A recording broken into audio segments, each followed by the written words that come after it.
আরও কিছু খবর নিয়ে এখন একটি ডেস্ক রিপোর্ট। উদযাপন হচ্ছে ঢাকা বিশ্ববিদ্যালয়ের মার্কেটিং ডিপার্টমেন্টের সুবর্ণ জয়ন্তী। 7 থেকে 13 ডিসেম্বর পর্যন্ত 7 দিন ঢাকা বিশ্ববিদ্যালয় ক্যাম্পাসে চলবে এই উৎসব। জমকালো সব ইভেন্টের মাধ্যমে অনুষদের বর্তমান ও প্রাক্তন শিক্ষার্থীদের পুনর্মিলনের পাশাপাশি শিক্ষকদের সঙ্গে তাদের অর্জনগুলো উদযাপন করবে। উদ্বোধনী অনুষ্ঠানে প্রধান অতিথি ছিলেন অর্থ উপদেষ্টা মোহাম্মদ সালেউদ্দিন আহমেদ। কক্সবাজার সমুদ্র সৈকত ও শহর পরিষ্কার পরিচ্ছন্ন রাখা, ডেঙ্গু প্রতিরোধ এবং সিঙ্গেল ইউজ প্লাস্টিক ব্যবহার প্রতিরোধে 8 দিনের সচেতনতামূলক ক্যাম্পেইন শেষ হয়েছে। বিকালে বাংলাদেশ ট্যুরিজম বোর্ড ও কক্সবাজার জেলা প্রশাসনের যৌথ উদ্যোগে সমাপনী অনুষ্ঠানে প্রধান অতিথির বক্তব্য রাখেন বেসামরিক বিমান পরিবহন ও পর্যটন মন্ত্রণালয়ের উপদেষ্টা এএফ হাসান আরিফ। তিনি বলেন, সমুদ্র সৈকত ও শহরকে পরিষ্কার পরিচ্ছন্ন রেখে কক্সবাজারকে আন্তর্জাতিক পর্যটন নগরী হিসেবে গড়ে তোলা হবে। বাংলাদেশি পর্বতারোহীর হিমালয়ের থরং শিখর বিজয় উপলক্ষে সাংবাদিক সম্মেলন ও পতাকা প্রত্যার্পণ অনুষ্ঠান হয়েছে। জাতীয় প্রেস ক্লাবে এই অনুষ্ঠানে উপস্থিত ছিলেন বাংলাদেশে নেপালের রাষ্ট্রদূত ঘনশ্যাম ভান্ডারী এবং বিশিষ্ট লেখক ও শিক্ষাবিদ এমিরিটাস অধ্যাপক সৈয়দ মঞ্জুরুল ইসলাম। বিশেষ অতিথি ছিলেন অভিযানের স্পন্সর ইস্পাহানি টি লিমিটেডের ম্যানেজার এমদাদুল ইসলাম এবং চ্যানেল 24-এর নির্বাহী পরিচালক তালাত মামুন। বেকার তরুণ প্রজন্মকে ব্যবসামুখী করার জন্য বিজনেস আলোচনা ও ফ্রাঞ্চাইজি ওপেনিং সেরিমনি করেছে retail fashion brand live shopping. এর মাধ্যমে তরুণ এবং প্রবাসী উদ্যোক্তারা লাইভ শপিং এর সাথে কোলাবোরেশনের মাধ্যমে নিজ নিজ এলাকায় লোকাল পার্টনার হিসেবে পণ্য নিয়ে ব্যবসা করার সুযোগ পাবে।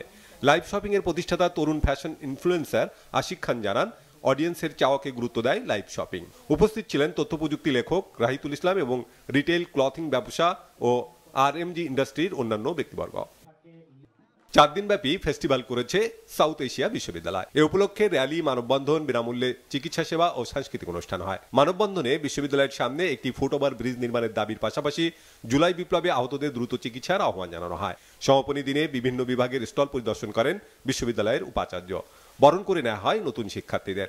মনোমুগ্ধকর সাংস্কৃতিক অনুষ্ঠানের মধ্য দিয়ে শেষ হয় ফেস্টিভ্যাল।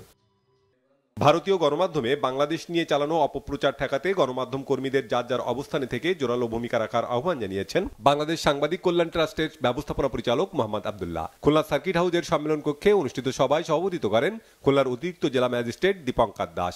অনুষ্ঠানে খুলনা, বাগেরহাট ও সাতক্ষীরার 13 জন গণমাধ্যম কর্মীর মাঝে 8 লাখ টাকার চেক বিতরণ করেন প্রধান অতিথি।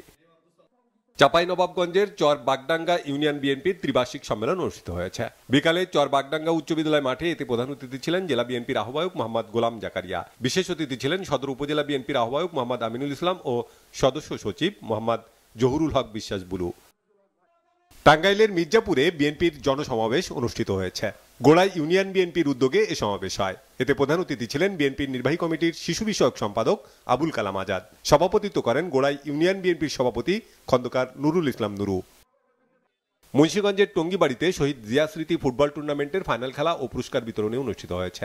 বিকালে টঙ্গিবাড়ি উপজেলার ধীপুর ইউনিয়নের ব্রাহ্মণভিটা উচ্চ বিদ্যালয় মাঠে এতে প্রধান অতিথি ছিলেন বিএনপির যুগ্ম মহাসচিব অ্যাডভোকেট আব্দুস সালাম আজাদ। বিজয়ী খেলোয়াড়দের হাতে পুরস্কার তুলে দেন তিনি। খেলায় হাটকান স্পোর্টিং ক্লাব টাইব্রেকারে 2 গোলে হারায় সোনারং ক্লাবকে। বিজয় দিবস উপলক্ষে নরসিংদীর ঘোড়াদিয়া আমিরাবাদ যুব সমাজের উদ্যোগে গ্রাম বাংলার ঐতিহ্যবাহী হাডুডু খেলার ফাইনাল অনুষ্ঠিত হয়েছে। বিকালে সদর উপজেলার আমিরাবাদ এলাকায় এ খেলা উপভোগ করেন শত শত জনতা। উদ্বোধন করেন নরসিংদী জজ কোর্টের আইনজীবী আবু তালেব। প্রধান অতিথি ছিলেন চিনিশপুর ইউনিয়ন পরিষদের 8 নম্বর ওয়ার্ডের সাবেক সদস্য মোহাম্মদ জহিরুল ইসলাম জহির। খেলা শেষে বিজয়ী দলের মাঝে পুরস্কার বিতরণ করা হয়। Bangla vision news desk.